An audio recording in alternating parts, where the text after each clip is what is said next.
네, 반갑습니다. 경자입니다. 어느덧 이제 다음 주만 지나가면 벌써 8월이 옵니다. 저번 주에 코스피가 상당히 많이 올랐죠. 그래서 이번 주는 코스피가 약간 조정을 받았는데 0.3% 하락했고요. 지수로는 8포인트 정도 하락했습니다. 목요일 저녁에 미국장이 하락을 많이 했었고 그 영향으로 한국장도 금요일에는 크게 하락하면서 시작을 했는데요. 그래도 금요일에는 대부분 회복을 하고 마무리를 하였습니다.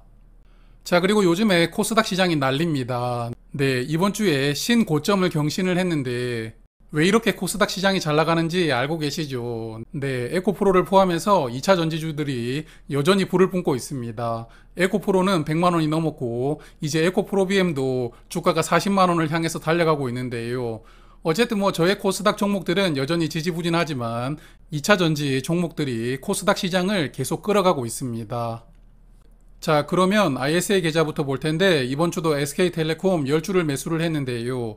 주가가 45,000원 이하로 내려오면 조금 더 사야 되겠다 생각을 했는데 7월 19일에 45,000원 이하로 내려오더라고요. 그래서 44,900원에 10주를 매수했습니다.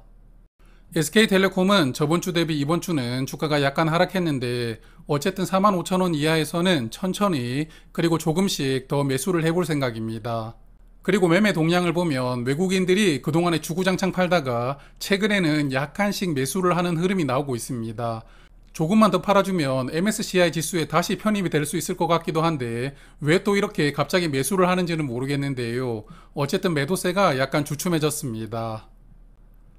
자, 그래서 계좌 잔고를 보면 SK텔레콤 저번 주보다 주가가 약간 하락하면서 수익률은 마이너스 10%가 되었는데요. 그래도 긍정적인 부분, 네, 저의 평단가가 이제 55,500원대로 내려왔습니다. 조금만 더 사면 저도 평단가 4만원대로 내릴 수 있을 것 같고요. 하나금융지주는 저번 주하고 주가가 거의 비슷했던 것 같고 삼양옵틱스는 세오라 네오라 하고 있습니다. 삼양옵틱스 관련해서는 잠시 후에 조금 더 말씀을 드리고요. 그리고 JR글로벌 리츠, 이지스밸류 리츠 여전히 흐름이 좋지 않습니다. 그리고 KTNG는 저번 주보다 약간 주가가 하락했고 저의 ISA 계좌 중에서 가장 빛나는 종목, 네, 소울 미국 배당 다우존스인데요. 이번 주에 주가가 조금 더 올라가서 현재 수익률이 5.7% 정도 나오고 있습니다. 자, 먼저 삼양옵틱스부터 조금 더 말씀을 드리겠습니다. 이번 주에 분기 배당 공시를 했는데 100원입니다. 지난 1분기에 이어서 2분기 배당금도 100원으로 확정이 되었는데요. 그래서 삼양옵틱스는 올해 상반기 동안 총 200원을 배당을 했는데 아직 3분기와 4분기에 얼마씩 배당을 할지는 모르겠지만 전년도처럼 900원을 배당하지는 않을 것 같고요. 20년도 배당금이 600원이었는데 아마 이 정도 수준으로 배당을 하지 않을까 생각도 해보고 있습니다. 그래서 600원을 배당한다면 남은 하반기에 400원을 더 배당을 해야 되는데 얼마나 나올지 여하튼 잘 지켜보도록 하고요.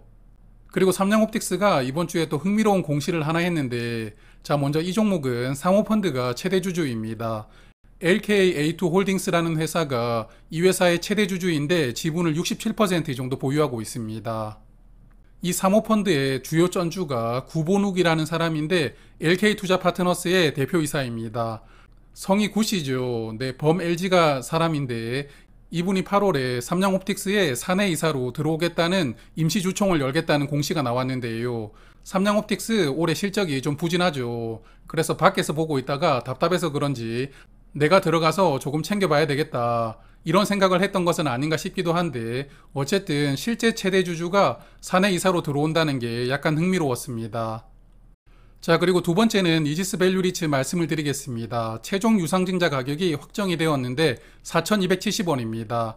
1차 발행가액보다는 약 220원 정도 낮아졌습니다. 다음 주 월요일과 화요일에 구주주 청약을 할 수가 있습니다. 이지스밸류 리츠를 보유하신 증권사에서 청약을 하시면 되고요. 그리고 혹시 구주주 청약에서 미달이 나온다면 27일부터 일반 공모를 이틀 동안 하는데 일반 공모는 삼성증권, 한국투자증권, KB증권에서 청약을 신청할 수 있습니다. 가급적이면 일반 공모 없이 구주주 청약에서 완판되었으면 좋겠습니다. 자, 그리고 제가 IRP에서 보유를 하고 있는 맥쿼리 인프라는 이번 주에 신주인수권 매매가 시작되었는데요. 금요일에는 신주인수권 시세가 125원이었습니다. 매매는 다음 주 월요일까지 이어지니까요. 신주인수권을 매수하거나 매도하실 분들은 참고하시길 바랍니다. 자, 그러면 이제는 일반 계좌 보겠습니다. 오랜만에 일반 계좌 매매를 조금 많이 했습니다. 일단 이번 주에 총 3종목을 데리고 왔었는데 첫 번째는 LG전자입니다. 최근에 보냈다가 다시 데리고 왔고요. LG전자 주가가 빠질 때마다 매수를 하다 보니까 이번 주에만 총 60주를 매수를 했습니다. 그리고 네오이즈 이번 주에 36,000원까지 또 주가가 내려왔거든요. 그래서 50주 추가로 매수를 했고 뉴프렉스 보너스 매수를 했는데 마음이 아픕니다. 잠시 후에 말씀을 드리도록 하고요. 그리고 오랜만에 로봇 종목 하나 사야 되겠다 생각해서 그나마 재무 상태가 양호한 SPG를 선택을 했는데 아니 갑자기 제가 사고 나서 주가가 크게 올라가더라고요. 그래서 이번 주에 11% 정도 수익률이 나와서 정리를 했고요. 그리고 여기 보시는 Y랩은 공모주를 청약해서 매도한 수량이고 마지막으로는 하이비전 시스템을 금요일에 추가로 데리고 왔습니다. 자, 그래서 LG전자하고 하이비전 시스템을 말씀을 드릴까 하는데요. LG전자 별다른 설명을 할 필요는 없는 종목인 것 같고요. 주봉 차트를 보시면 올해 주가가 많이 오르긴 했습니다. 올해 저점이 77,000원이었으니까 올해만 주가가 50% 정도 올라갔는데요.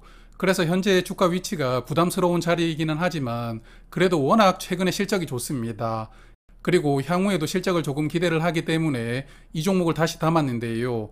앞으로 주가가 11만 9천원 이하로 내려온다면 추가 매수를 해볼 생각입니다.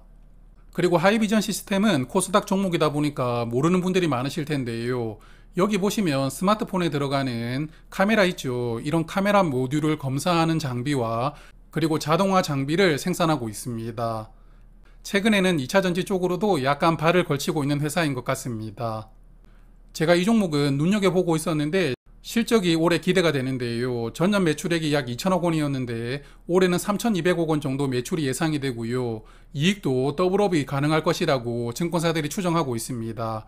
게다가 1분기 기준으로 PER은 10.5배 정도 되니까 밸류가 그렇게 높아 보이지도 않거든요. 그래서 사실은 SPG를 조금 길게 보유할 생각이었는데 갑자기 팔게 되어서 대타로 하이비전 시스템을 데리고 와봤습니다. 자, 하이비전 시스템 최근에 주가는 약간씩 올라가는 분위기인데요. 어쨌든 첫 번째 매수를 했으니까 향후에 주가가 떨어질 때마다 조금씩 모아갈 생각입니다. 자, 그래서 잔고를 보면 마음이 아픈 종목들이 가운데 딱딱 박혀 있습니다. 네, 뉴프렉스 마이너스 11%, A스토리는 마이너스 25%입니다.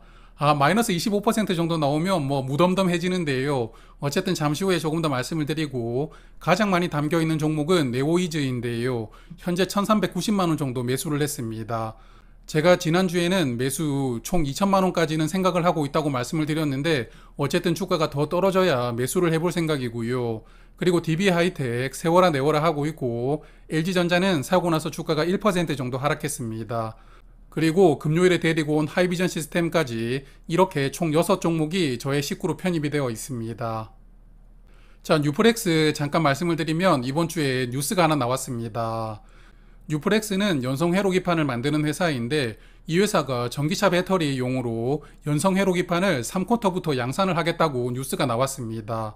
이제 전기차 배터리를 연결해 주는 걸 연성 회로기판을 사용하는 것 같은데요. 그래서 이런 뉴스를 보고 마음이 너무 두근거려서 그냥 보너스 매수를 하게 되었는데요. 하지만 보너스 매수를 하고 주가가 더 하락했습니다.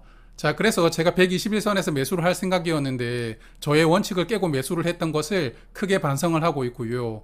어쨌든 이제는 매수가 다 끝났으니까 향후에 주가가 올라가던 빠지던 이제 뉴프렉스는 매수는 스탑입니다.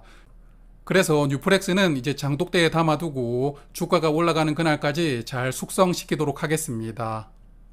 그리고 마지막에 A스토리입니다. 아니 주가가 15,000원 정도 내려오면 살 생각이었는데요. 이 차트를 보시면 지금 살 수 있는 분위기가 아닙니다. 매일매일 주가를 빼고 있는데요.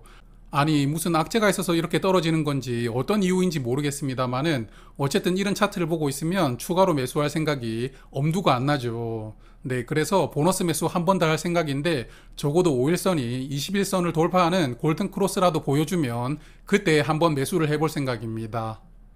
다음 주가 7월 마지막 주죠. 휴가를 가시는 분들도 계실 텐데 더위 조심하시는 한 주 보내시길 바랍니다. 그럼 오늘은 여기까지 말씀을 드릴게요. 고맙습니다.